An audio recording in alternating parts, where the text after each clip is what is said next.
important. Okay, yeah, so all of you all who have been in my class have definitely heard a lot about what Professor Swyngedouw is going to be talking about and kind of some of the information that we have covered. So we should all kind of pay close attention to his answers and maybe let me know when you have a question and I can set that up.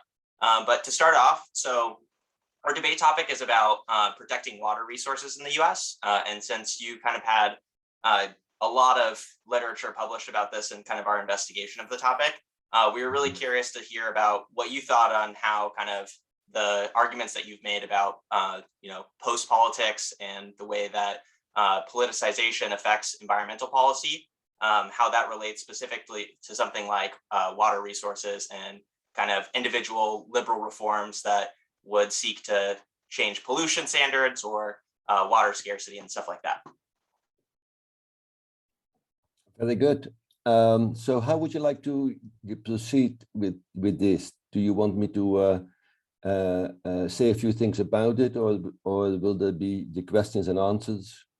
Well, we have some questions, but if you want to talk, we would love to hear everything that you have to say. So if you want, if you have some ideas first, that would be awesome. No, well, I think it is easier to do a Q&A session. I can just perhaps very briefly introduce myself so you know who you're talking to. That would be great. I am Erik Swyngedouw. I am a professor of geography at the University of Manchester in the UK. I'm a Belgian national. I did my PhD a long time ago in the United States. And I've been always very much interested in the relationship between nature, society, and social power. Now, that sounds quite abstract and theoretical, so I try to make this concrete. Now, how does nature, society, and social power hang together? By taking as an example one of the most common things on Earth, which is at the same time one of the most essential things on Earth, which is H2O, water. And what always struck me, given that I have an engineering background, and if you look at much of the writings on water, it is very often approached from a kind of technical or engineering perspective. And certainly if you come from an advanced country, it is something that seems to be self-evident. You know, something, you get up in the morning, you take a shower, and magically this water appears from the from the sky and magically disappears again into the hole. And no one ever asked themselves, where does this water come from? Where is it going to? Who makes sure that this water flows? So it would be very uncanny, would it not, as occasionally happens, and in the global south happens the whole time, that if you step into your shower, open the tap, and nothing happens. That would be a bit freaky, no? Right? In most countries, you can just call someone and say, hey, can you come and fix this? But in many places on Earth, this is everyday life. So I became very interested in how water circulates, where it comes from, where it goes through, what makes sure that it comes into my house, that it leaves my house again. Why is it, I asked myself, that not having water is the #1 cause of premature mortality? That is, of people dying before they have to die. We all have to die, right? At some point, we all have to die. But lots and lots of people worldwide die unnecessarily because they do not have access to clean, potable water for their everyday needs. And that always struck me as something strange, as something interesting. And much of the argument was, well, people die because they have no water, and that's because of nature.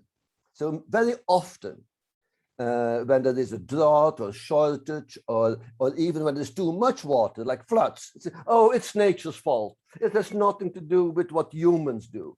I fundamentally disagree with that. There is nothing inherent in nature that makes sure that some people have access to water and others don't. So these are the kind of things that I was interested in, and also I was interested why it is that some people have access to unlimited amounts of water and others don't. or why it is that we often say that water is scarce. That is a standard argument. You find that all over the media and in the literature. Water is a scarce thing. We have to be really careful with it because they're scarce. I'm a geographer, and I think water scarce, you must be joking. You must be joking. Water is the most common chemical compound on Earth. 80% of the Earth is water, or the Earth's surface at least is water. And then I'm being told that it's scarce. And I think those people live on cloud cuckoo land, you know? There is nothing, there is no water scarcity on Earth. Nonetheless, I do of course agree that in some places and at certain times, a lot of people don't have access to water, but that's not because there is not enough water around. It's also not the case that there's not enough technology around. It doesn't take a genius to get water from place A to place B. It's very easy to do. We all know how to do it. Nonetheless, it does not happen. So these are the kind of questions that I'm interested in. Also, I am interested in how this access to water or not access is structured, therefore, by relations of social power or political power. So somewhere, somehow, decisions are being made that structure the situation such that some people have unlimited access to water and others don't. That some have unlimited access to clean water while others live in the midst of polluted water, right? And if you look at that, what is the number one? What is the number one element of social power? What will always guarantee, wherever you are, that you will have access to water? Can someone answer me? What do you need first and foremost to get water?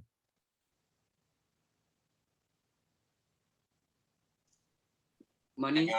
Money. Money. Exactly. Exactly. Now, that's a strange thing, isn't it? Yeah. Now, that already tells you a lot. That access to one of the absolutely vital needs that we have in order to sustain our body, that in order to secure a guaranteed access to that, we need to have money in our pockets. Now, that's not such an easy thing. And some people don't have money in their pockets for all sorts of reasons, and others have a lot of money in their pockets. So I ask myself, then why is it, A, that nature, H2O, water, is turned into money? How does that happen? What a magical trick that is. Who did that? How did that come about? That, that water can be exchanged for money. It's strange.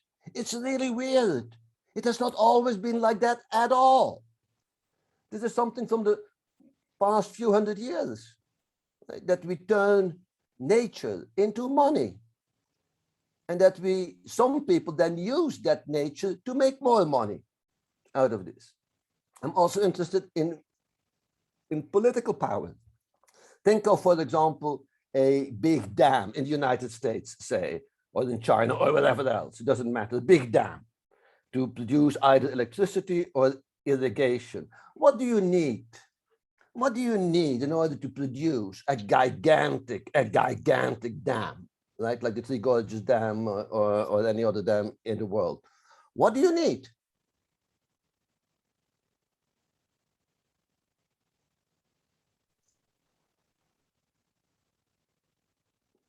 Obviously, you need all sorts of things, right?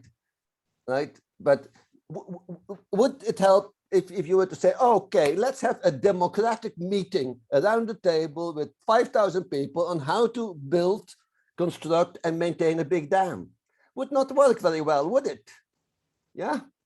Yeah, you would never get anywhere. So what do you need? A very hierarchical, top-down political structure, vertically organized. That's why the Chinese can do it so well, because it's an authoritarian state.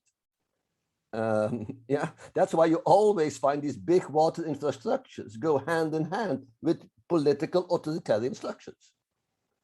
And that has been established a long time ago. So you've been looking at the United States. Yeah. Yeah, we'll be looking at the US. Yeah. In the 19th century, the conquest of the West, right? The movement, that's what made America great. The conquest of the West, the move from the east to the west of the United States, to California, etc. That was predicated upon the gigantic theft of water from indigenous people. Yeah, because the water was there being used by indigenous people, American Indians, etc. That had to be taken away from them, as it has in many instances. That then had to be engineered. That was engineered by some of the most powerful institutions and corporations in the world to harness these huge water bodies, rivers, etc., for drinking water, industrial water, and irrigation water, to build these great cities. Think of a city as Los Angeles, 20 million people, Los Angeles, right? 20 million people with no water. This is a city that should not be there because there is no local water. It's the bloody desert, right? That's why people want to live there, because hot and nice and warm, because there's no water, right? So the water has to come from hundreds and hundreds of miles away through huge canals, etc. Whose water is this? Whose water is this? Whose water was stolen here? Who is making money on this? And it's very easy to see what happened in California when the desert was irrigated. What is the most important export product of California? I'm sure you have it in Taiwan too. Wine, California wine. Yeah, all familiar with California wine, right? That takes a shitload of water, does it not, to produce wine? It's mainly water coming from a desert. Now, imagine you owned in the 19th century, you owned the 5,000 hectares of desert land, worthless desert land. And suddenly the state and other organizations decided to irrigate it. You would become rich overnight, right? So these are just a few of the examples of the kind of things that I am interested in. And ultimately, to conclude this little thing, I'm interested in asking myself, who decides who can have access to what kind of water, which is a question of politics, of course. That is precisely what the political question is all about, is who has the right to decide who will live or die, who will have access to water, who will not have access to water. And that for me is the key question. So as Dylan said at the beginning, I'm interested also in depoliticization and post-politicization. Now, if we say, oh, there is water scarcity in place X, but that can be solved by technical means, by being smart engineers, by introducing new technologies, that actually misses the point of what is really at stake, which is the political fight of who has the right to access water. Of course, technology matters, but technology does not give the ultimate solution, because we always find the technology to get water from A to B. That's not that difficult. Anyway, I'll leave it with that, so you get some sort of sense of the kind of things that I'm interested in.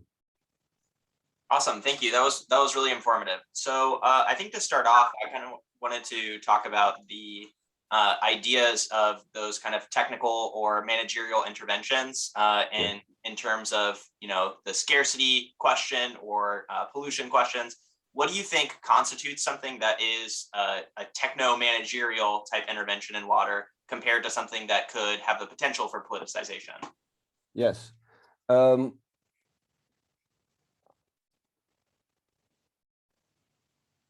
Let me try to exemplify that through some of the history of water in the 20th century.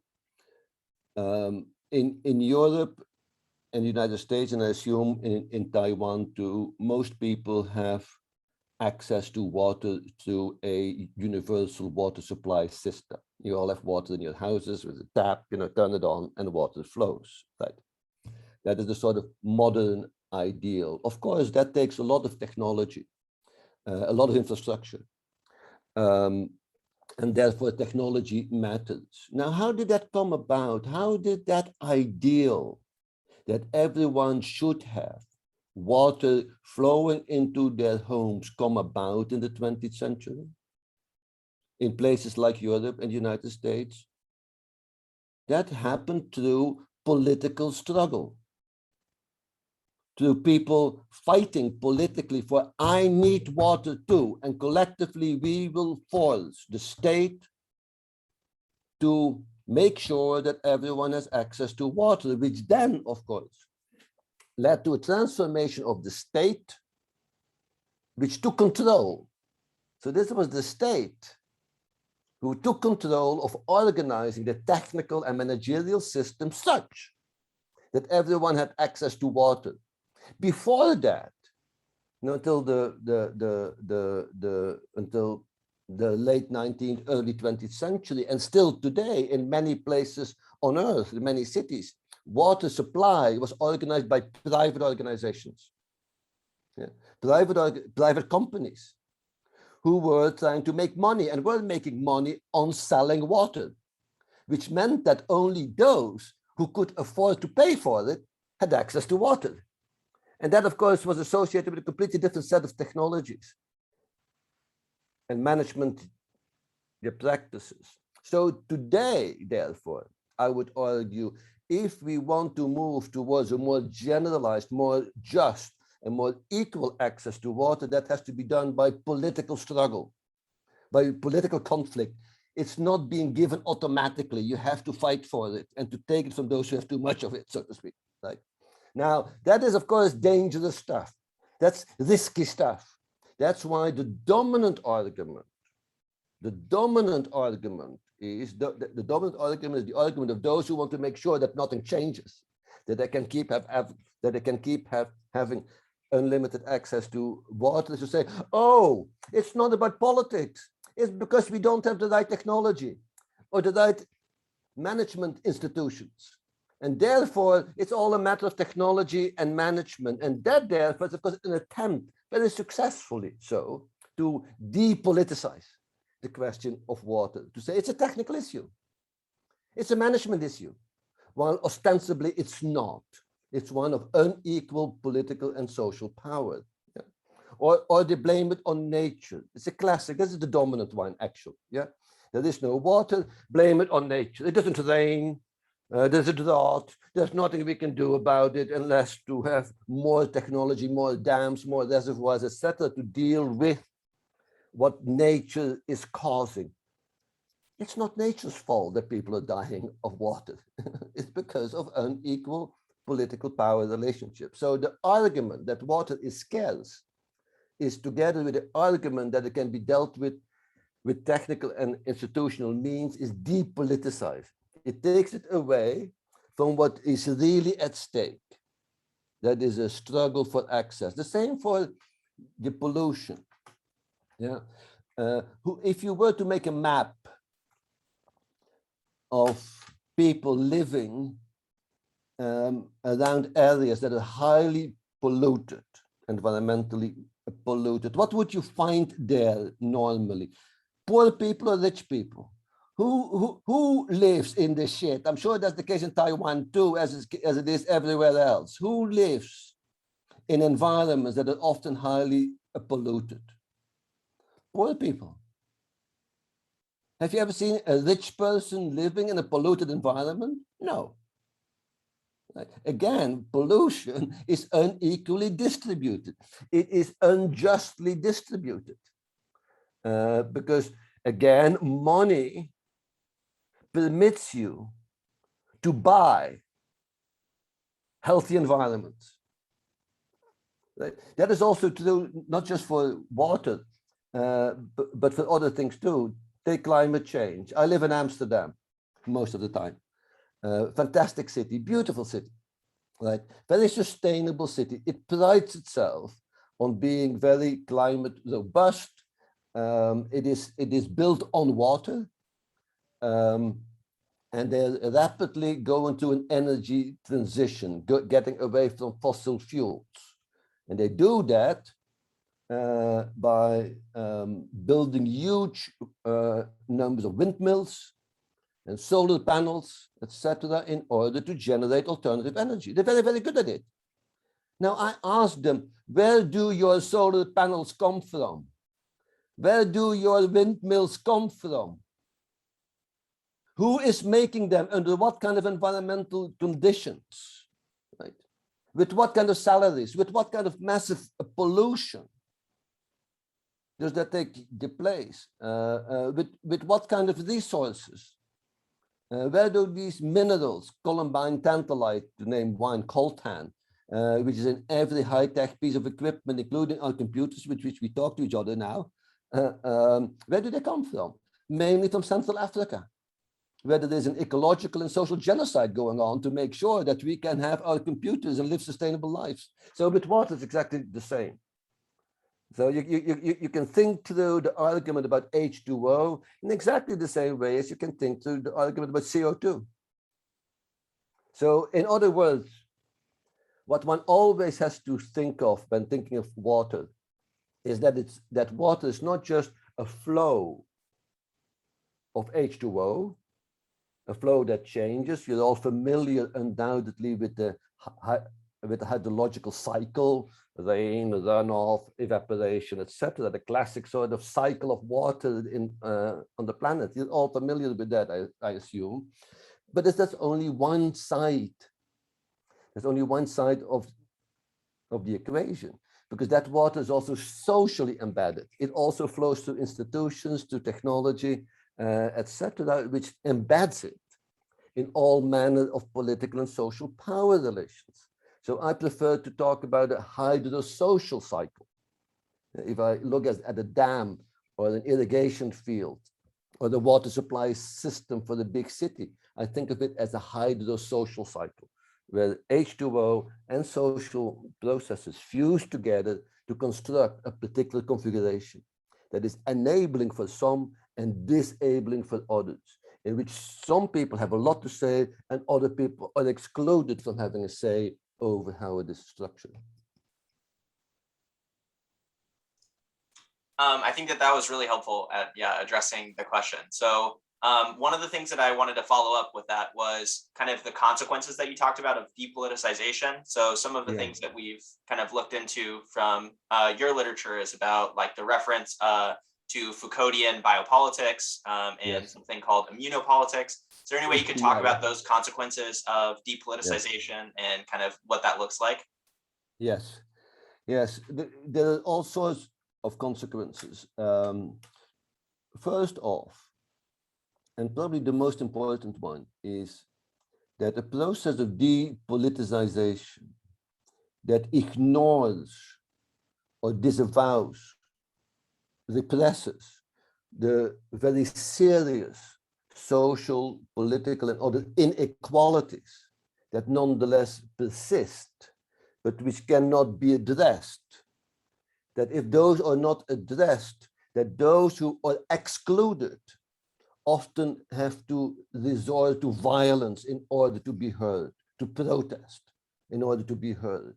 So one of the strange consequences of depoliticization, which is a process by which the political character of something is not acknowledged, that often leads to such forms of exclusion in which those who are excluded no longer have or feel they have a voice to express their discontent, their grievances, which then often leads to forms of rebellion and often violence.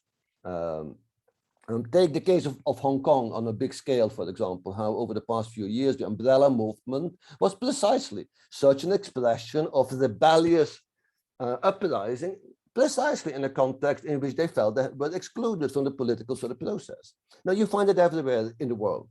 And particularly around water, exclusion from water often leads to violent outbursts.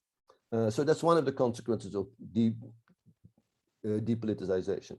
A second consequence is that the process of depoliticization sustains the actual inequalities that structure access to water or other forms of nature. It sustains it because it doesn't address them.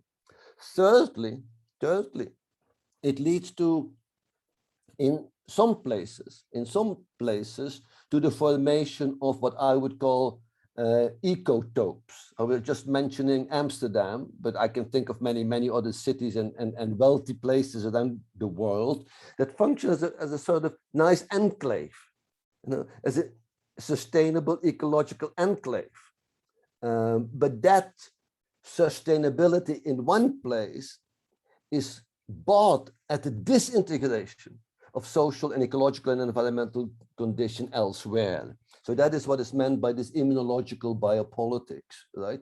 And I just exemplified that we say, oh, in our environment is sustainable. We try to make it sustainable. We try to make it climate resilient. We try to mitigate and adapt to water stress, climate stress, etc.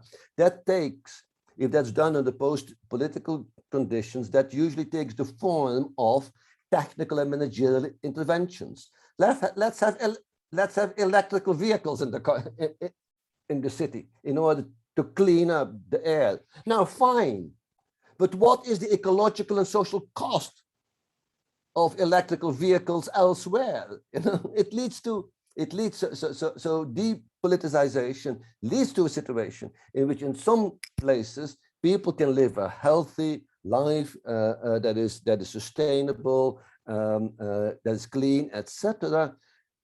But that condition, given the technologies that are needed, etc., comes at the price of death elsewhere. That is what is meant by immunobiopolitics. So you get this kind of deep global inequalities, deep global inequalities that are being sustained if it's not explicitly politicized. Awesome, thank you. I think I'll give some of the students a chance to start asking some questions. So Ethan, I know you raised your hand earlier, so if you want to ask one of your questions, and then we can go through. Whoever has questions kind of ready to go that we'd already talked about, send me a message in the chat to let me know that you're ready to ask. Yeah, so just now I think you talked about, like you gave the example of authoritarian states like China, or building the Three Gorges Dam through like top-down government policies. Yeah. In contrast to that, what do you think of communally owned water, like public trust? Do you think it's a sustainable and equitable alternative to status quo water distribution? That's a very good question. Thanks for that, Ethan. Yes, obviously we know from historical and geographical practice that there are all sorts of different ways of managing and organizing access and distribution of water. And as you mentioned, communally organized water systems are clearly an alternative to these kind of vertically organized large-scale configurations. And they actually do work. We do know from experience that communal water supply systems do operate well, effectively and efficiently in many places on Earth. And as such, constitutes an alternative. Parallel to that, you also have publicly owned systems. They're not necessarily communal, but publicly owned systems, like most water supply systems in the United States and in Europe, or publicly owned and publicly organized. And they often also lead to very efficient, very effective, and above all, equitable water distribution systems. However, what we have seen over the past 30 years or so is a shift from a situation in which water was predominantly seen as a public good, a common good, to one that is increasingly seen as a private good, as something that can be privately owned. That is what is generally called the process of neoliberalization. I'm sure you have heard of it and you're familiar with it, the process by which market forces or deemed to be superior and more efficient and more effective in terms of organizing our relationship with nature. And of course, over the past 30 years, we've seen an extraordinary shift towards the privatization of water, which is the opposite of communal or of public ownership, right? So the private ownership is nothing else that someone can have exclusive entitlements to a body of water and can therefore then do with it what he or she wants under a given institutional and legal framework. And that has led to all sorts of perverse consequences in terms of inequalities, etc. And that is very well documented. Now to come back to your question, if we want to argue that communal water supply systems or public water supply systems are a good alternative, perhaps, and I would argue a superior alternative to a privately organized system, how do we get there? How do we achieve that? Yeah, so achieving that cannot be done by technical or institutional means, right? You would have to dispossess the possessors, right? You have to make illegal the private ownership of nature, which is at the same time then undermining the very conditions upon which a private economy or a liberal economy is based.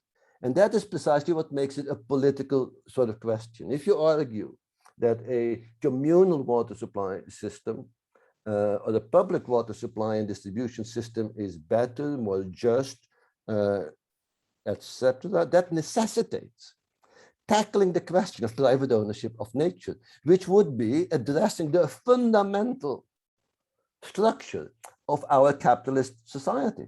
So that is the consequence of that, right?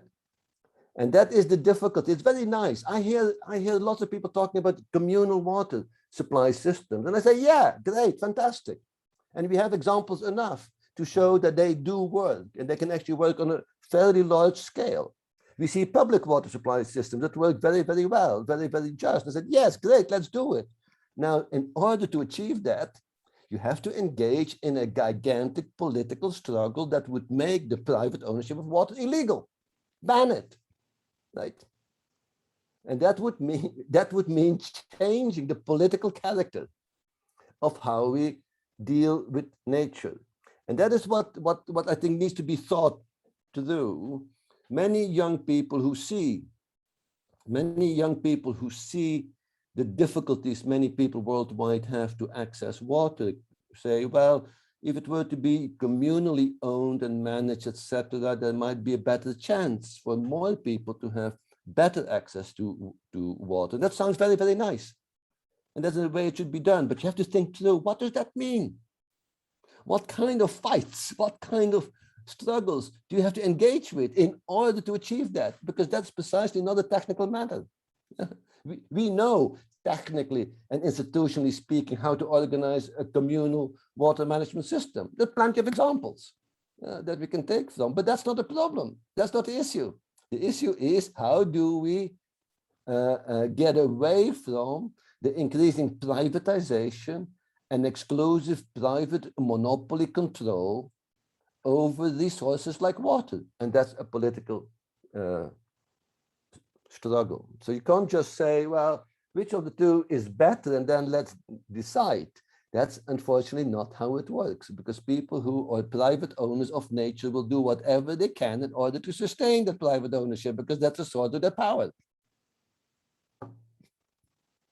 I hope that makes sense a bit. Yeah, that was super helpful. I also have a follow-up question. So sure.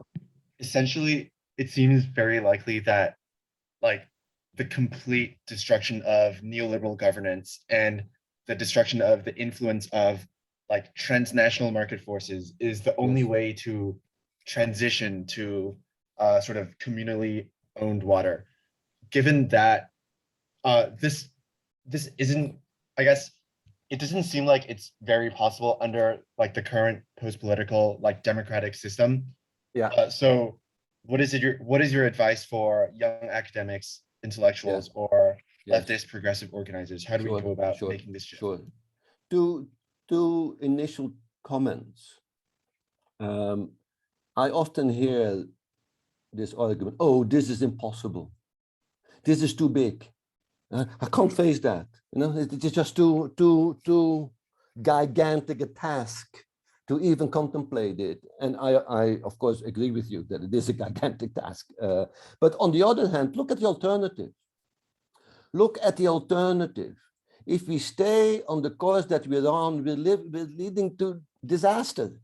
I mean, the climate change argument is the best one. If you continue doing what we're doing, we're all being told, that's what our science tells us, we are all heading towards an environmental disaster. Now, I think that's much bigger. That's much bigger than the difficulties faced with trying to change things. So that's the first preamble. The second preamble is, yes, in today's world, it feels, and I see that too, it feels as if it is not possible.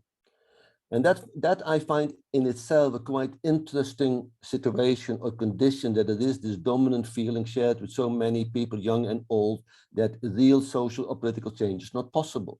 It has not always been like that. Throughout the 18th, 19th, and 20th century, people here, there, and everywhere were fighting in a variety of ways and did succeed in changing the political and social conditions. In fact, I myself am the result of the fights that people fought in the 20th century for democratization and inclusion. I'm now a highly respected international academic. I come from a peasant family, right? And I was the first one in my family to go to university ever. That was thanks to my parents and their generation to fight politically, that everyone who could not afford it could go to university free of charge. That's me sitting here.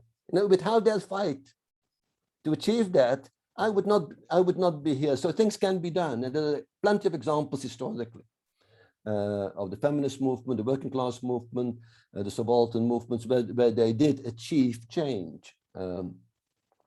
So these are two preliminary. Now, in terms of in everyday simple things, right? Is first of all, we have to start thinking differently and take our knowledge seriously. Yeah.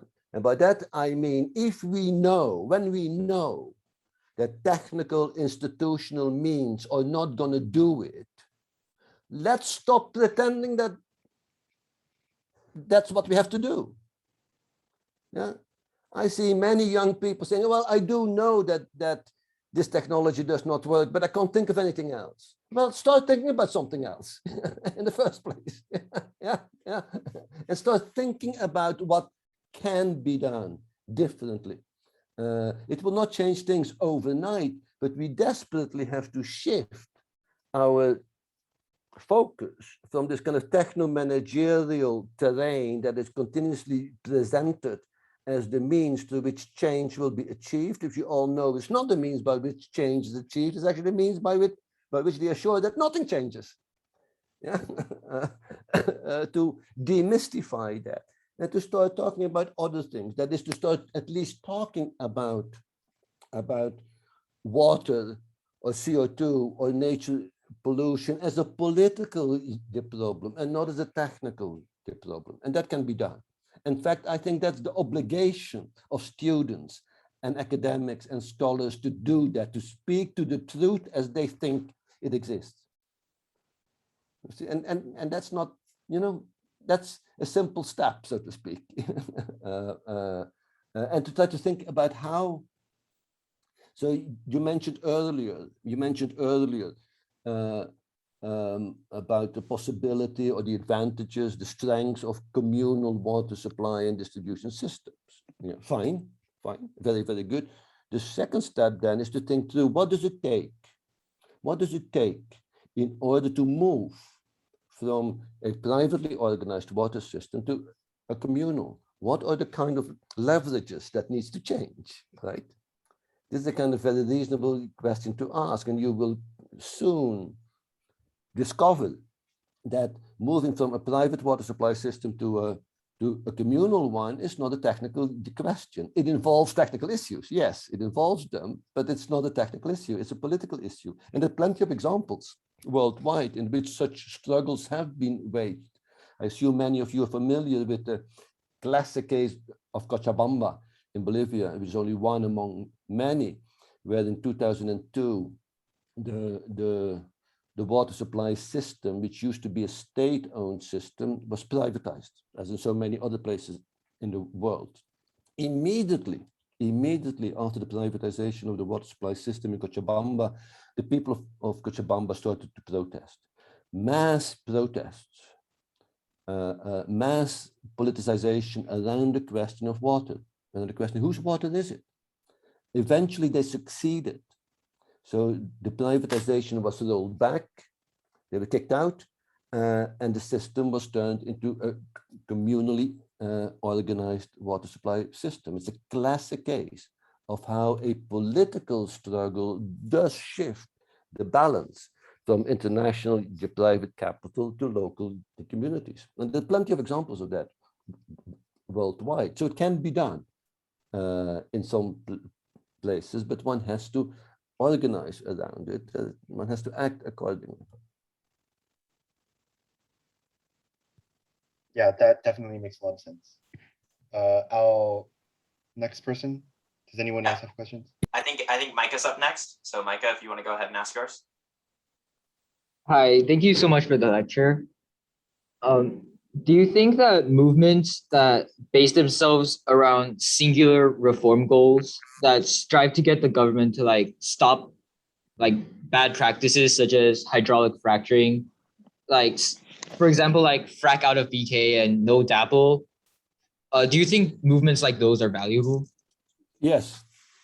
Yes, of course. I have worked for many years on and with all manner of environmental movements, many of whom are of the kind that you mentioned. And it's not only fights against hydraulic fracturing, but also fights against gas pipelines and all manner of other environmental movements. Of course, they are extremely valuable and extremely important. Without them, nothing is possible. They actually do demonstrate through their very action that hydraulic fracturing or gas pipelines are not just technical things, but are political and social things too. That is that they demonstrate by performing this controversy around fracturing or pipe, that it is a political thing. So in that sense, they're absolutely vital, they're absolutely central. Without forms of political mobilization and associated political activism, nothing will ever change. Nothing will ever change. So movements like that are a necessary condition, but I would also at the same time argue they're not sufficient. Too often those movements are very localized. They're very specific, focusing on a particular small thing, which matters, which is important, of course, but they rarely succeed.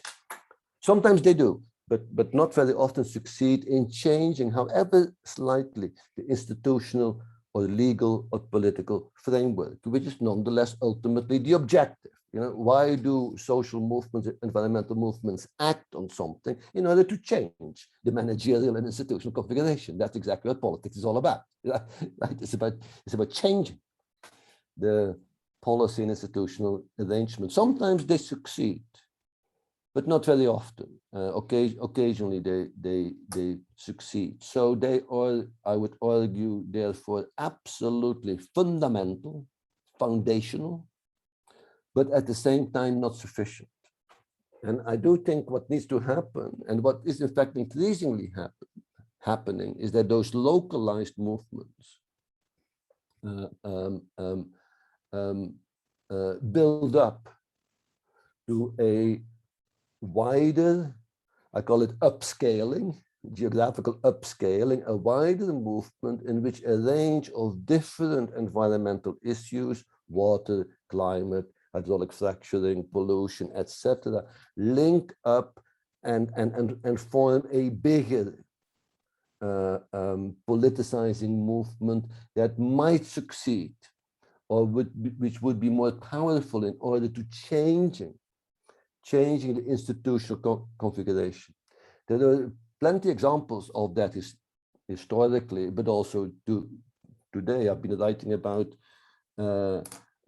France a lot. France is a country where you have a lot of mobilizations, etc., and where you do see the linking up, or in Spain, where you do see the linking up of local movements to form very often formidable national movements that do succeed in slightly changing the institutional and legal configuration. So that is needed. That is needed. The second thing that is needed is that many of those environmental movements often focus on the specific thing, that is H2O, water, or CO2, or pollution, and that matters, But it is really important.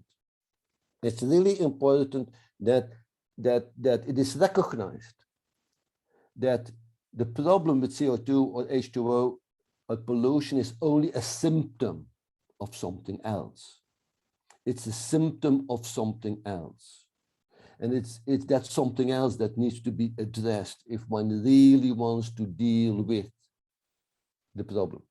Yeah. Let me give an example of water again. Very often, water scarcity, people who do not have access to water, is seen as the cause of the situation. People are dying prematurely or suffering because of water scarcity. Now, I think that's mistaken. The water scarcity is, for me, a symptom. It's like a fever. It's like a fever with a disease. The fever is a symptom. The water scarcity is a symptom. A symptom of what? Of the unequal power relations, yeah, that produces that scarcity. And it's therefore, again, these power relations that needs to be addressed in order to deal with the symptom.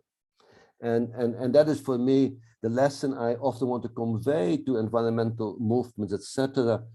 Do not just focus on the symptom, the pollution, the CO2, water scarcity, but on the mechanism, the social, the political mechanism that produces the symptom, and try to act there on what really matters rather than on the symptom.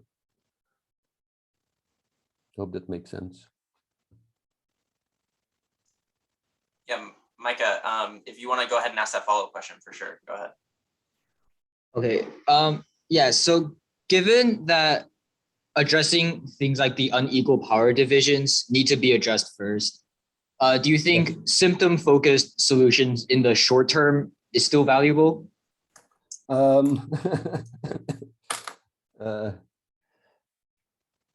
That's a complicated question. Of course, I do not have anything against symptom-oriented actions. For example, take your climate change or water. On the climate change issue, I try to be careful with my CO2 footprint. Yeah, so in that sense, I work personally as much as I can on the symptom too, right? So there is nothing inherently wrong with focusing on the symptom. However, I would argue that a continuous focus on the symptom has as an overall effect to guarantee that nothing really changes.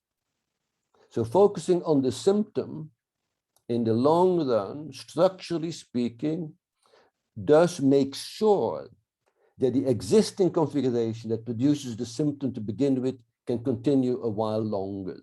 Let me try to illustrate that through the example of climate change, because there it's very easy to demonstrate it. We all agree that it is a climate change issue and that the symptom of the climate change is greenhouse gas emissions, right? There's too much greenhouse gases building up in the atmosphere. Now, if we look at what is going on predominantly is to try to deal with the symptom. That is, how can we reduce greenhouse gases? How can we capture greenhouse gases? How can we store them? How can we manage the buildup of greenhouse gases in the atmosphere? In order to do what? In order to make sure that the existing combined and uneven socio-ecological conditions can continue a bit longer, right? That the very system that produces these excessive greenhouse gases can continue a bit longer. In order to make sure it can continue a bit longer, we have to deal with that symptom, right? So therefore, dealing with the symptom, I would argue, is inherently reactionary or conservative, in the sense that it is aimed at maintaining the status quo. Well, I would argue what is really required to deal with the problem of climate change and its associated buildup of greenhouse gases is to change the system, the configuration to which those greenhouse gases are being constituted. And that's a political struggle yet again. So I'm a bit ambivalent in some with dealing with the symptom. Yes, of course, we have to work on the symptom. There's nothing wrong with that per se. When I have a fever, I also take a medication to reduce my fever, although I know it doesn't do anything with respect to the disease that I have.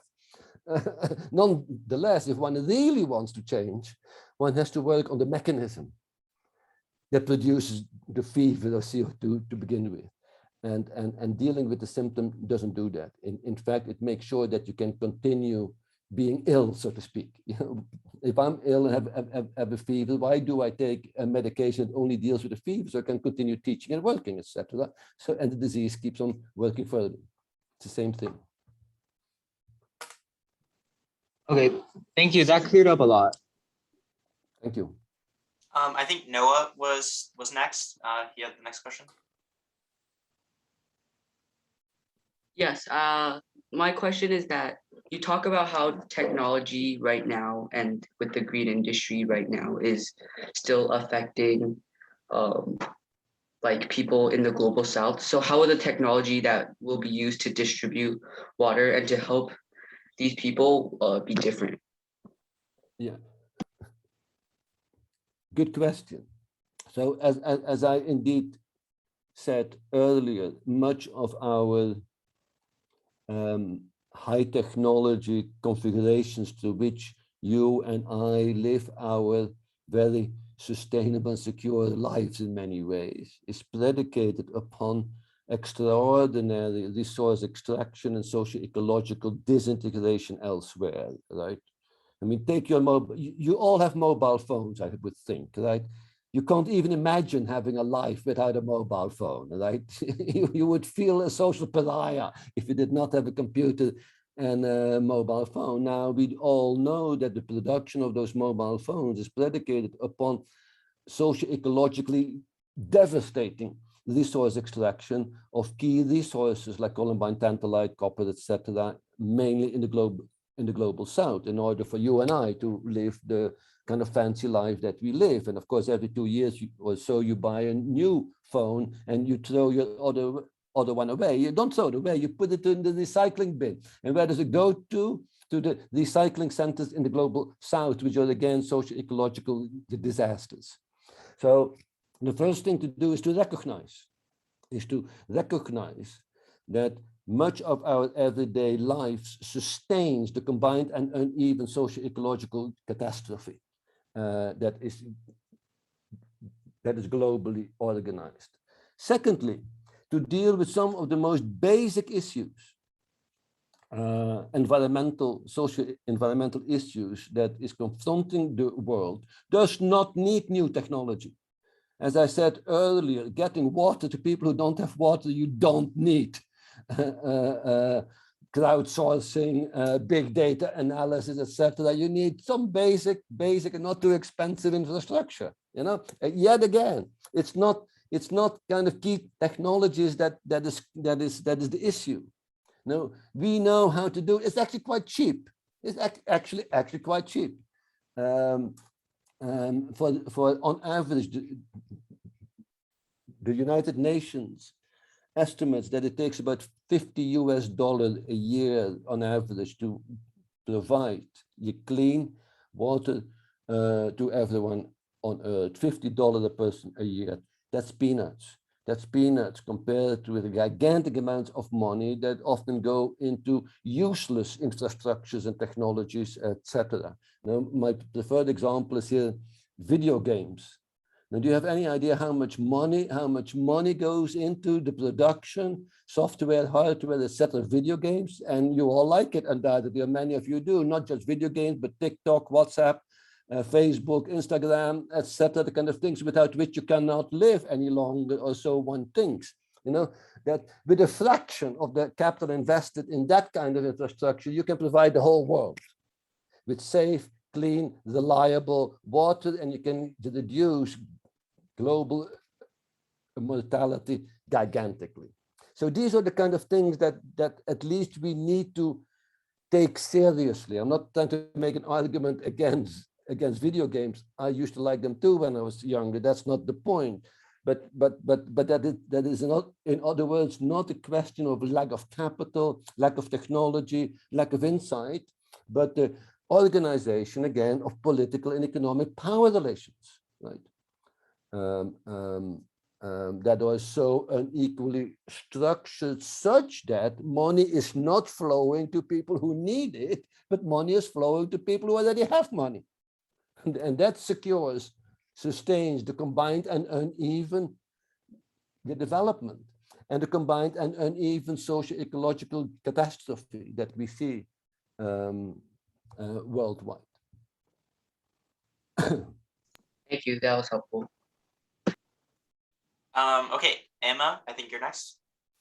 Yeah, so thank you for everything so far. It's been really helpful. And my question relates to Micah's about short-term solutions or like treating the symptoms. So do you think short-term solutions distract from long-term solutions or sort of like mask the real problem by creating the illusion for people that enough has been accomplished? Absolutely, yes. Yes, I very much agree with that, that a focus on short-term solutions give and sustains the illusion that something is being done and that things are moving in the right direction, while they're often not moving in the right direction at all. But they sustain that illusion. The question, so I fully agree with your diagnosis here.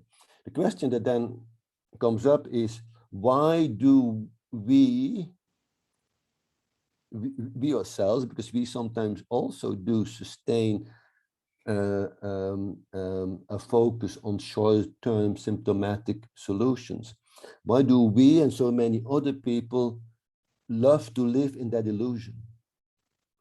That is what I am mostly interested in. I mean, you and I, many other people are quite intelligent people, come up with very good insights, understand what's going on, and your diagnosis that you just summarized is exactly right. Why is it that we love to live that illusion, which we all do? I don't have an easy answer to that, but I am very much intrigued as to why we live our life as an illusion, because we do know the facts. We do know the truth. We do know that the short-term focus on technical solutions and individual actions are futile. We know that, don't you? Right? That if you put your mobile phone in the recycling bin, that it's not going to solve the environmental problem of the world. You know that. We all know that that is not going to do it, that one needs something else. So we actually love to sustain the very illusion that undermines or goes against the knowledge that we have. So I would like to summarize it as a slogan that was put forward by a psychoanalyst about 20, 30 years ago, when he said, despite the fact we know very well the truth of the situation, despite the fact we know the truth on water and climate change, etc., we act as if we do not know. In other words, we live our life mainly as an illusion. And I think that has to be examined too, why that is, why it is that we keep on continuing to focus on the symptoms while we actually do know these are just the symptoms of a deeper configuration, which we understand too what a deeper configuration is, but which we find too difficult, too fearful to address, although we do know it's there. Okay, that was helpful. And I have a follow-up question to that. Do you think that we tend to live in the illusion that we've already solved something because of political bias, or just because we're maybe lazy to do more things to try to push for a change? Good question. I don't think people are lazy. Well, some are, others are not.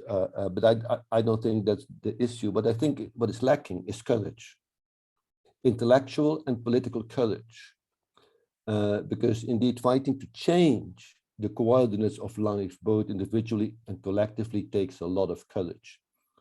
One has to have the courage to put one's body on the line in a political, intellectual, and activist sort of way. And we do know that that comes with certain risks, as the example of Hong Kong over the past few years has amply illustrated. And that is, I think, what the problem is: lack of courage, not laziness. As I said, that people work very, very hard sometimes to achieve what they want to achieve.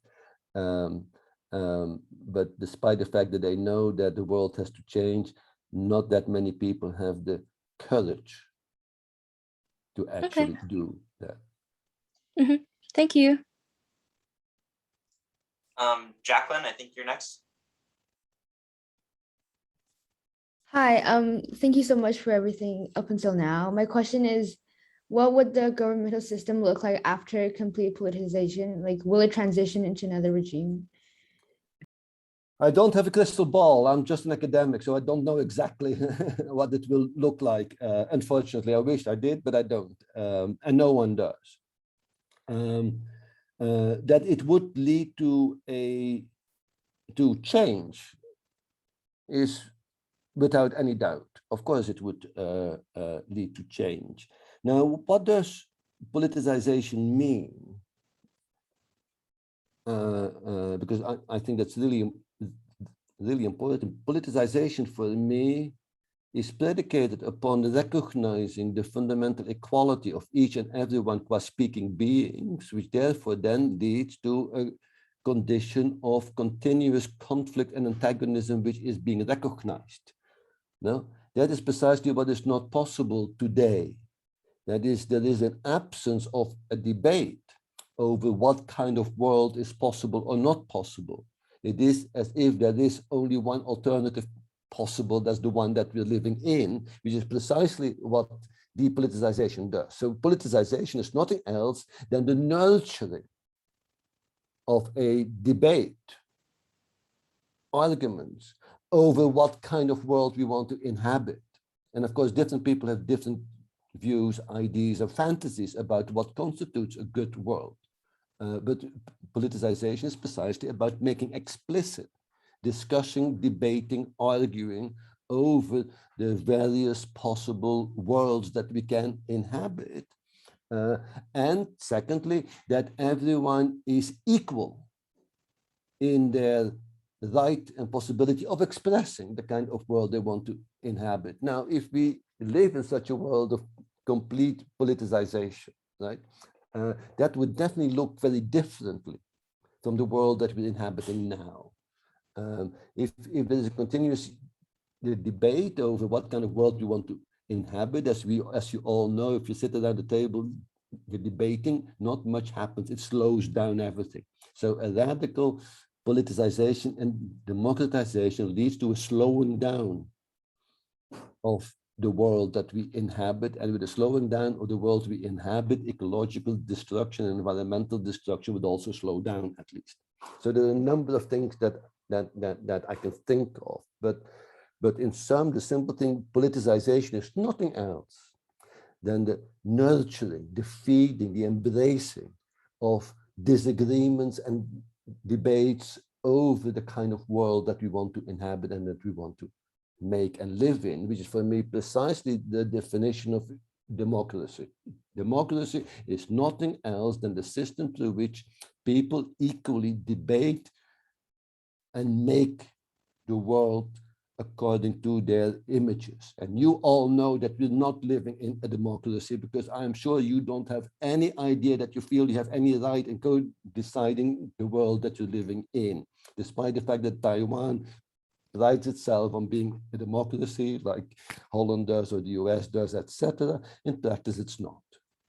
Right? So for me, the key question or the key focus of politicization is democratization. And it's precisely through democratization that you start organizing access to nature in different ways, that you make it more egalitarian, more equitable, in which one considers that everyone is equal in terms of their capacity, possibilities, and needs. Thank you. That was really helpful. I had another question that I kind of, I listened to one of your lectures, I think it was like from 2018 or something, but you referenced this book called Solar and Yes. kind of the way that climate change and the technological innovations that strive to solve the problem of climate change are kind of webbed together. And I found that concept really interesting. Is there any way you could talk a little bit more about like this, the wedding of capitalism, innovation, and its own destruction with environmental devastation? Yes, yes. So so Solar, this is I think a fantastic book to illustrate or summarize the climate conundrum or the environmental conundrum that we're in.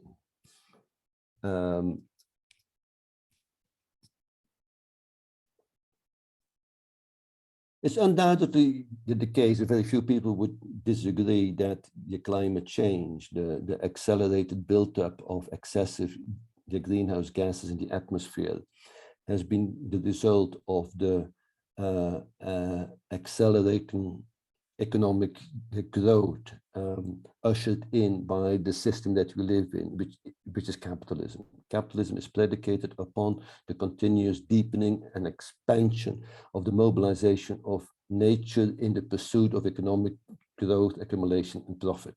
Everyone would agree with that, whether you like it or not. It's a growth-based system. It's damn good at growing. It has to grow. Without the growth, it would disintegrate. But the socio-ecological coherence of capitalism cannot be sustained without continuous profit and and growth. Now, today we are in an existential crisis, so to speak, because this capitalist economic growth has produced and continues to produce the ecological and environmental conditions that threaten its very survival. No, it's not the survival of humanity that is at stake. It's the survival of capitalism that is at stake, right? That is what is at stake. That's where the dominant elites are concerned about.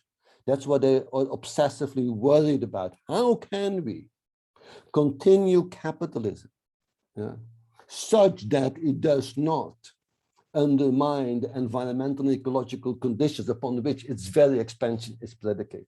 Right? And here the paradox arises, that the only way through which capitalism can envisage dealing with the negative consequences of its own making is to mobilize the very mechanisms that produce the problem to begin with. And that is what made Solar so interesting. That's why there is so much the debate on ecological modernization, technological change and innovation based on the economic growth and profit principle that says we can innovate, be competitive, and sustain economic growth through the development of the technologies and machineries that will mitigate the negative consequences that we made to begin with, right? And that is a totally paradoxical situation, which was brought out so nicely by Solar, and you see that happening in the world every day. If I look at sustainable development literature, the focus these days on the electrification of everything.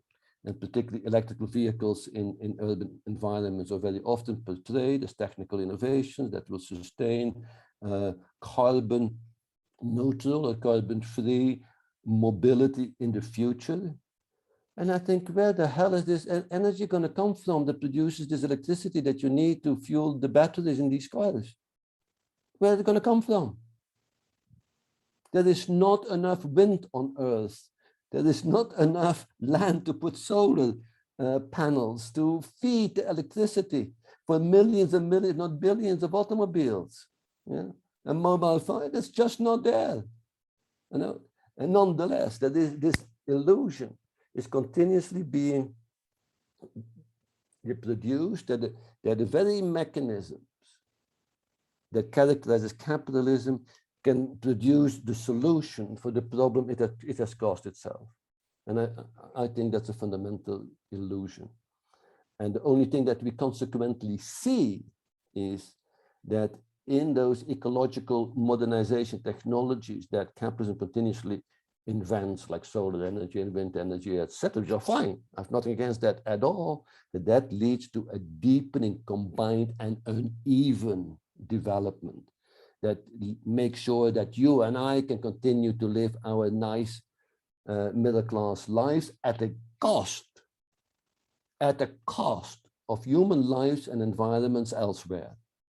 And that's the only way to which capitalism can remain sustainable, to make life unlivable for some people so that others can live better. Yeah. So I teach for my university students, I do a geographical analysis of the flow of an electrical vehicle. Do it yourself. It's not that difficult, you know. Where do the batteries come from? What kind of minerals are in your batteries? Now, where does the energy come from? Yeah? And do a socio-ecological analysis of the flow of an electrical vehicle, and you will come to stunning consequences with respect to the combined and uneven consequences of what is portrayed as a climate-friendly technology or innovation. And you would come up with exactly the same insight if you take wind energy or solar energy, etc. And sometimes novels or movies illustrate that much better than any academic can possibly illustrate. That's why I liked Solar so much, because it did capture the spirit of the way in which capitalism tries to deal with the environment so well. Not as a science, but as an imaginary novel that I thought nonetheless was extremely insightful. You should read it. It's good. It's a good read, moreover. It's definitely on my list after I heard you talk about it originally, and so hearing you talk a little bit more about that was awesome. I think Judy, you had the next question.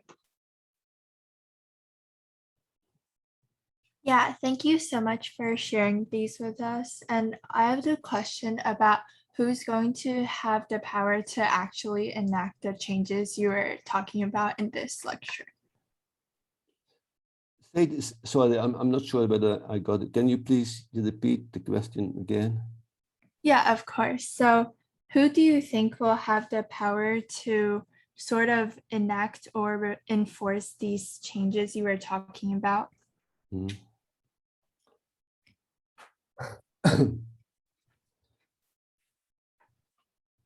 So I would argue that in today's world, a limited number of people have extraordinary power to direct, to influence the way things are, and most people in the world are completely disempowered. So despite the fact that we're being told, many of us, not everywhere, but in many places on earth, that we live in democracies where citizens of a democratic configuration in which they have the right to co-participate in the decision making that shapes the world they inhabit. The fact of the matter is that we are living in an oligarchic situation wherever it is. That is a limited number of key political and economic elites make the key decisions that nonetheless shape our everyday life, which is therefore undermining the very foundations of the democratic. Now, either we accept that that's fine, you know, that we're happy to live in an oligarchic configuration in which the shots are called by a limited number of people, and we and we stop arguing that that is the democracy. Now, we're very happy, and I'm sure in Taiwan that's certainly the case. We're very happy with accusing China of being authoritarian and hierarchical, which they are. Yeah, but I don't think Taiwan is much better, in fact, or for that matter, the UK or the United States. So in either, therefore, we take the democratic promise seriously and act accordingly. And that means that we do fight for a further deepening of democracy, both locally and internationally, including in China, but also in Taiwan and elsewhere. Or we give up on that illusion. Yeah, but not pretend that we live in a democracy and nonetheless knowing that most of the key decisions are made by a small political and economic elite.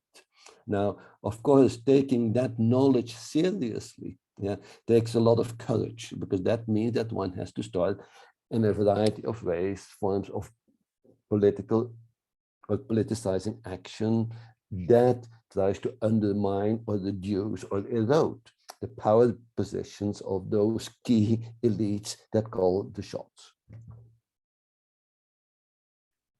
Thank you so much.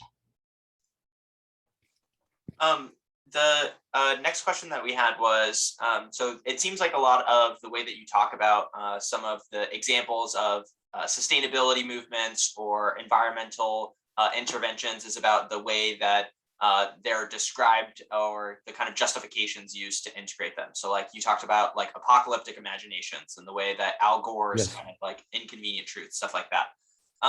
Yes. I was really curious of what the role you think the discourse that we use to describe environmental calamity influences the type of politics that we have. Oh, absolutely. That's a very good question, because I fully agree with what you said, which is that discourse matters. That's the way we present, represent, talk, discuss a particular problematic is absolutely central in articulating with what it is we actually do.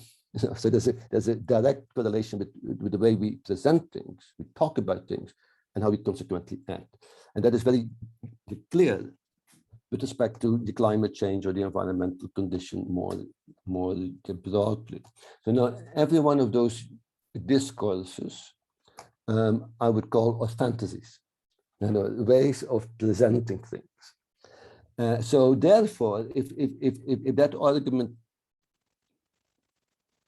is correct, changing the way we do things requires changing the fantasy or the discourse upon which an action is legitimized. Let me illustrate that by briefly saying something about the fantasies, the discourse that legitimizes our concern with the environment. Why do we give a damn? Why would most of us argue or say, believe that the environment is a serious issue that needs to be taken seriously and that appropriate action needs to be taken? Why is that? Why can't we just leave it alone? So there is now a consensus, I would argue, in the discourse about the urgency and the importance of dealing with the environmental issue. Now, what are the standard arguments as to why we need to do that? A is if we don't do something, there will be a disaster coming sometime in the future, the apocalyptic imaginary that you referred to. Yeah, if we don't do anything, we'll be fucked. Yeah, civilization as we know it will come to a premature end in 10, 20, 30, 50 years. Yeah, that's why we have to do something. Now, what does that fantasy hide? What does it not say?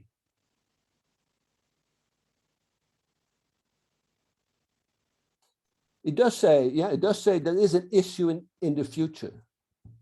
By doing so, it ignores it silences that millions of people are already dying in socio-ecological conditions of a certain kind. They are already living in the catastrophe. Yeah.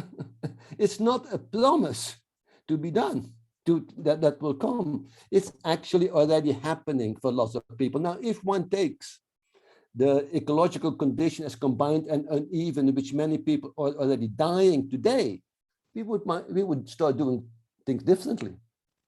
Number one. Number two, why should we be concerned with an apocalyptic future that will threaten? What is it threatening? What is the danger of disappearance? Humanity, civilization. Yeah, it's humanity that is threatened. Now, what is humanity? This argument, this discourse assumes that it exists something as humanity, that it can be called humanity. That is not just the sum total of humans living on Earth. That's about the civilization, right? It's about human civilization with a set of shared concerns, shared issues, etc. Where can you find that? I only see horror. I only see incredible violence inflicted by some humans over other humans. There are here and there pockets of humanity understood in this kind of enlightenment sense of humanity as a shared being, a shared existence. I would argue it does not exist at all. We're animals to each other. Look at Afghanistan today, right? Yeah, where is humanity? It does not exist. So there's nothing that needs to be safeguarded that can be called humanity. Now, if you change the discourse and say humanity does not exist, it's precisely because of the absence of humanity that we are producing the socio-ecological catastrophe to come. And that what needs to be done therefore is to construct a humanity. We either have a challenge of constructing a humanity or barbarism and disintegration. So that's the second way, the second fantasy, I think, that needs to be changed. And the third one is that is concerned with the environment, that is continues to being repeated, and which is very serious. I mean, I don't. Is that it's done in the name of the people. Yeah. The COP meetings and other meetings, etc., of the international community is, we have to do something about the environment in the name of the people. The people understood here again, not as the sum total of human beings, but as a political category, as a conscious political category, etc., and whose name the environment needs to be saved. Well, I look around and say the people do not exist. The people as a political category, most people have nothing to say. Most people live their lives as subjects under a given configuration, but do not act as part of a people.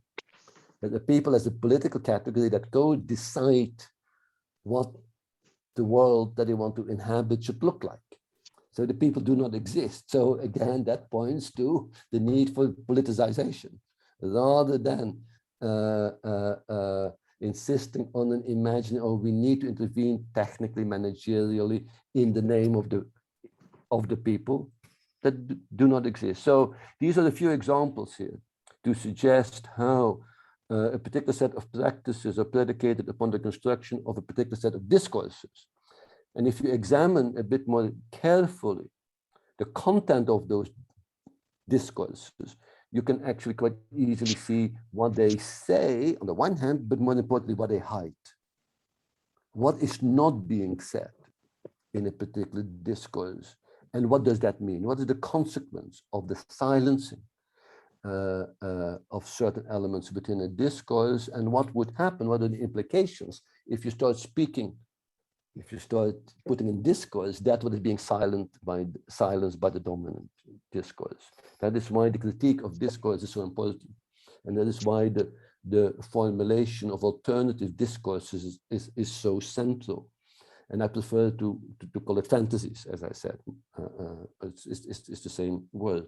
And to come back to a question Ethan asked earlier, what can we do, given the enormity of the situation? Well, we can certainly begin to tell different stories, develop different fantasies, or more generally, to produce a different set of discourses than the dominant or hegemonic discourse, which is only one among many possible.